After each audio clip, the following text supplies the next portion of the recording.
അല്പം മുമ്പ് വന്ന എക്സിറ്റ് പോൾ ഫലങ്ങളിലേക്കാണ് 9 PM ആദ്യം പോകുന്നത്. ഹരിയാന, ജമ്മു കാശ്മീർ എന്നിവിടങ്ങളിലെ തെരഞ്ഞെടുപ്പ് ഫലപ്രഖ്യാപനം ചൊവ്വാഴ്ച വരാനിരിക്കെ എക്സിറ്റ് പോളുകൾ എന്താണ് പറയുന്നത് എന്ന് നോക്കുമ്പോൾ ഹരിയാനയിൽ കോൺഗ്രസിന് വൻ മുന്നേറ്റമാണ് എക്സിറ്റ് പോളുകൾ പ്രവചിക്കുന്നത്. 10 വർഷത്തിന് ശേഷം കോൺഗ്രസ് അധികാരത്തിൽ വരുമെന്നാണ് പ്രവചനം. ജമ്മു കാശ്മീരിലും കോൺഗ്രസ് നാഷണൽ കോൺഫറൻസ് സഖ്യത്തിന് മുൻതൂക്കം പ്രവചിക്കുന്നുണ്ട്.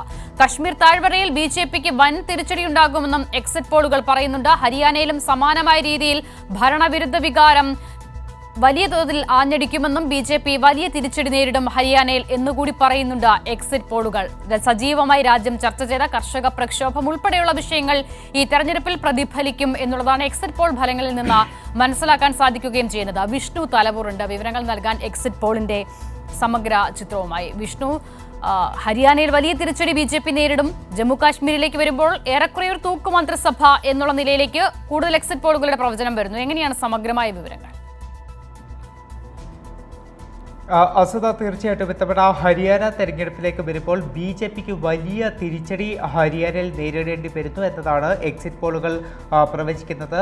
നേരത്തെ തന്നെ BJPക്കെതിരെ വലിയ തലത്തിൽ BJP സർക്കാരിനെതിരെ ഭരണവിരുദ്ധ വികാരം നിലനിന്ന ഒരു സംസ്ഥാനമാണ് ഹരിയാന. അത് കർഷക പ്രക്ഷോഭം, അതോടൊപ്പം തന്നെ ഗുസ്തി താരങ്ങളുടെ പ്രതിഷേധങ്ങൾ, അഗ്നിവീർ പദ്ധതിയിലെ പ്രതിഷേധങ്ങൾ ഉൾപ്പെടെ നിരവധി പ്രശ്നങ്ങൾ ഹരിയാനയിൽ ശക്തമായിട്ടുള്ളൊരു ഭരണവിരുദ്ധ വികാരത്തിന് ഇടയാക്കിയിരുന്നു. അതൊക്കെ തന്നെ ഈ ഒരു തെരഞ്ഞെടുപ്പിൽ അത് പ്രതിഫലിക്കുന്നു എന്നതാണ് നമുക്ക് എക്സിറ്റ് പോളുകളിൽ കാണാൻ കഴിയുന്നത്. മട്രിക്സ് സർവേ കോൺഗ്രസിന് 55 മുതൽ 62 സീറ്റ് വരെയും BJPക്ക് 24 സീറ്റ് വരെയുമാണ് പ്രവചിക്കുന്നത്. അതോടൊപ്പം തന്നെ ദൈനിക് ഭാസ്കർ കോൺഗ്രസിന് 54 സീറ്റ് വരെയും BJPക്ക് 29 സീറ്റ് വരെയും പ്രവചിക്കുന്നുണ്ട്. പീപ്പിൾസ് പ്ലസ് ഹരിയാനയിൽ കോൺഗ്രസിന് 61 സീറ്റും BJPക്ക് 32 സീറ്റുമാണ് അവരുടെ ഒരു പ്രവചനം. ടൈംസ് നൗ 62 സീറ്റ് വരെ കോൺഗ്രസിന് പ്രവചിക്കുന്നുണ്ട്. BJPക്ക് 24 സീറ്റാണ് ഒരു പ്രവചനമുള്ളത്.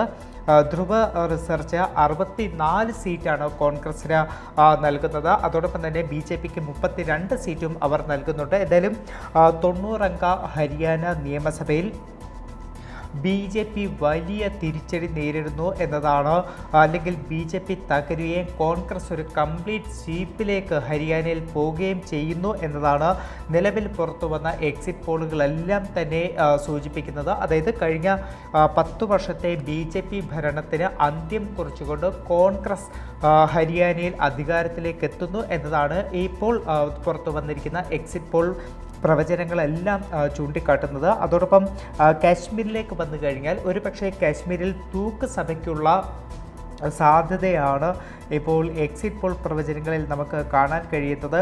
സി വോട്ടർ BJPക്ക് 27 സീറ്റും INC NC സഖ്യം, അതായത് കോൺഗ്രസ് നാഷണൽ കോൺഫറൻസ് സഖ്യത്തിന് 50 സീറ്റും PDPക്ക് 11 സീറ്റും നൽകുന്നുണ്ട്. ദൈനിക് ഭാസ്കർ ആർക്കും ഒരു കേവല ഭൂരിപക്ഷം നൽകുന്നില്ല. ഇത്തവണ കാശ്മീരിലും ജമ്മു കാശ്മീരിലും 90 അംഗ നിയമസഭയാണ് ഇത്തവണയുള്ളത്. ദൈനിക് ഭാസ്കർ BJPക്ക് 20 മുതൽ 25 സീറ്റ് വരെ പ്രവചിക്കുന്നു. കോൺഗ്രസ് NC സഖ്യത്തിന് 35 മുതൽ 40 സീറ്റ് വരെ പ്രവചിക്കുന്നുണ്ട്. PDPക്ക് 4 മുതൽ 7 സീറ്റ് വരെയാണ് പ്രവചനം. പീപ്പിൾസ് പ്ലസ് കാശ്മീരിൽ ജമ്മു കാശ്മീരിൽ BJPക്ക് 23 മുതൽ 27 സീറ്റ് വരെയും കോൺഗ്രസ് NC സഖ്യത്തിന് 46 മുതൽ 50 സീറ്റ് വരെയും ഒരു പ്രവചനം നടത്തുന്നുണ്ട്. അതോടൊപ്പം തന്നെ മറ്റ് സർവേയിൽ ഏറ്റവും പ്രധാനമെന്ന് പറയുന്നത് ജമ്മു മേഖലയിൽ BJPക്കാണ് ഇപ്പോൾ സർവേകളൊക്കെ തന്നെ ഒരു മുൻതൂക്കം നൽകുന്നത്. പക്ഷേ കാശ്മീർ, അതായത് താഴ്വരയിലേക്ക് എത്തിക്കഴിഞ്ഞാൽ അവിടെ കോൺഗ്രസ് നാഷണൽ കോൺഫറൻസ് സഖ്യത്തിന് വലിയ മുന്നേറ്റം പ്രവചിക്കുന്ന സർവേകൾ തന്നെയാണ് ഇപ്പോൾ പുറത്തു വന്നിരിക്കുന്നത്. അസുത. ശരി, വിഷ്ണു തലവൂറാണ് സമഗ്രമായ ചിത്രം പങ്കുവച്ചത്. ഹരിയാനയിൽ കോൺഗ്രസിന് വലിയ മുന്നേറ്റം എക്സിറ്റ് പോളുകൾ പറയുന്നു. ജമ്മു കാശ്മീരിൽ കേവല ഭൂരിപക്ഷം തൂക്ക് സഭ എന്നുള്ള നിലയിലേക്കാണ് എക്സിറ്റ് പോളുകൾ ഈ ഘട്ടത്തിൽ വരുന്നത്.